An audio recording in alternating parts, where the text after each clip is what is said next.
Assalamualaikum warahmatullahi wabarakatuh. Perkenalkan, nama saya Muhammad Dimas Peri, NPM 214111141 dari kelas Manajemen 21 Gabungan.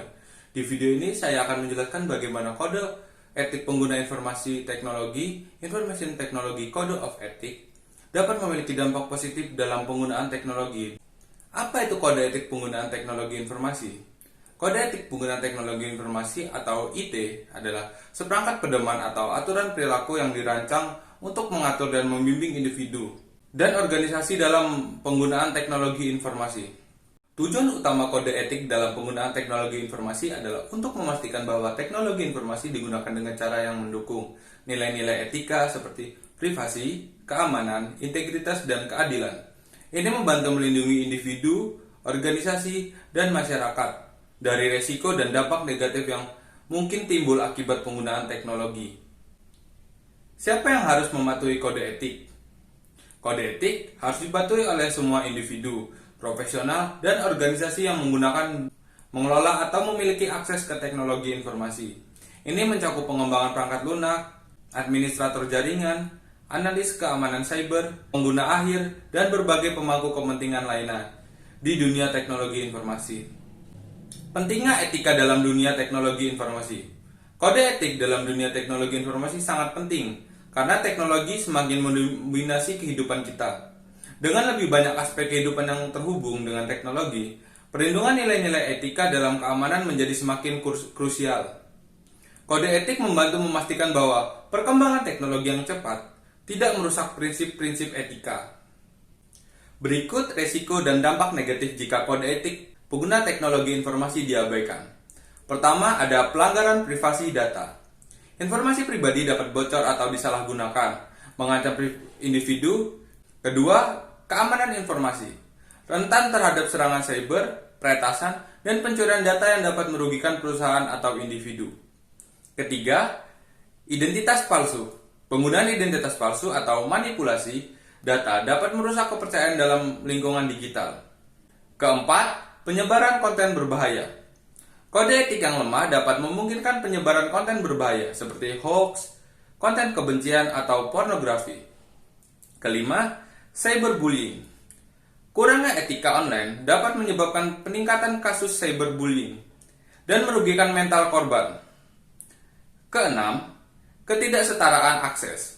Tanpa etika dalam teknologi, ada risiko ketidaksetaraan akses dari sumber digital. Ketujuh, kerugian hukum.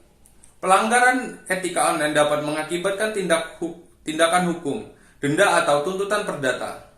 Kode etik penggunaan teknologi informasi adalah seperangkat aturan dan nilai-nilai yang ditetapkan untuk mengatur perilaku penggunaan dalam menggunakan teknologi informasi. Kode etik ini dapat membantu dalam memitigasi risiko dan konsekuensi negatif dengan cara yang pertama, mengedepankan privasi dan kerahasiaan informasi. Kode etik ini memastikan bahwa pengguna harus menjaga privasi dan kerahasiaan informasi yang dimiliki oleh orang lain. Dengan demikian, risiko pencurian identitas, penyebaran informasi pribadi, dan penggunaan data yang tidak sah dapat dikurangi. Kedua, mendorong transparan dan kejujuran.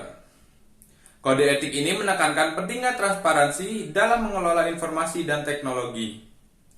Hal ini membantu memitigasi risiko manipulasi data, pemalsuan informasi, dan penipuan elektronik dengan memastikan bahwa pengguna berperilaku jujur dan bertanggung jawab dalam penggunaan teknologi.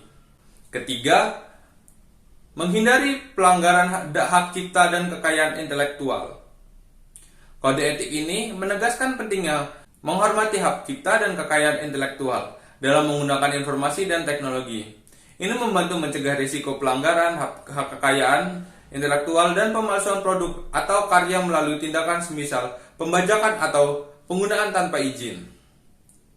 Keempat, mengurangi kejahatan dunia maya. Kode etik ini mendorong pengguna untuk menghindari perilaku yang merugikan orang lain secara online seperti penipuan, penyebaran malware, dan serangan cyber. Dengan mengikuti kode etik ini, resiko kesalahan yang dapat merugikan orang lain dapat dikurangi. 5. Memastikan keamanan informasi dan teknologi. Kode etik ini mendorong penggunaan langkah-langkah keamanan yang diperlukan untuk melindungi informasi dan teknologi dari akses yang tidak sah. Pengguna harus memahami pentingnya mengamankan data dan menghindari resiko serangan cyber, seperti pencurian data atau peretasan. Contoh konkret dari peran kode etik adalah ketika seorang pengguna teknologi melihat postingan yang berisi informasi pribadi orang lain, kode etik mendorong mereka untuk tidak menggelarnya kepada orang lain atau menyalahgunakannya untuk kepentingan pribadi. Selain itu, jika seorang memiliki perangkat lunak, bajakan, dan menyadari bahwa itu melanggar hak cipta, kode etik akan mendorong mereka untuk menghapus perangkat lunak tersebut dan membeli versi resmi.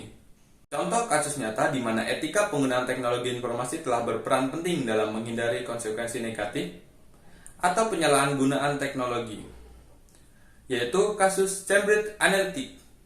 Pada tahun 2018, perusahaan konsultan politik Cambridge Analytica dituduh telah mengumpulkan data pribadi dari jutaan pengguna Facebook tanpa izin dan menggunakannya untuk mempengaruhi pemilihan umum di Amerika Serikat dan Inggris.